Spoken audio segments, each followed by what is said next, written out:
এক সাহাবীর কবর খোলা হয়েছিল মৃত্যুর 500 বছর পরে এবং সেই কবর থেকে এমন মিষ্টি সুগন্ধ বের হচ্ছিল যা পুরো এলাকায় ছড়িয়ে গিয়েছিল।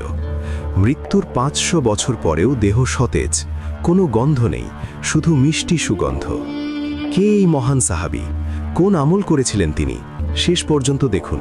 আসসালামু আলাইকুম ওয়ারাহমাতুল্লাহ। এই সাহাবীর নাম সাদ ইবনে আবি ওয়াক্কাস রাদিয়াল্লাহু আনহু। তিনি ছিলেন অসাধারণ এক সাহাবী, রাসূল সাল্লাল্লাহু আলাইহি ওয়াসাল্লামের খুবই প্রিয়। রাসূল সাল্লাল্লাহু আলাইহি ওয়াসাল্লাম একবার বলেছিলেন তাকে, এই আমার মামা, কেউ আমাকে তার মামা দেখাক। মানে সাদ রাদিয়াল্লাহু আনহুকে রাসূল নিজের মামার মতো মনে করতেন এবং রাসূল সাল্লাল্লাহু আলাইহি ওয়াসাল্লাম একমাত্র তাকেই বলেছিলেন, তীর চালাও সাদ, তোমার জন্য আমার মা বাবা কুরবান। এত বড় সম্মান আর কাউকে দেননি। সাদ ইবনে আবি ওয়াক্কাস রাদিয়াল্লাহু আনহু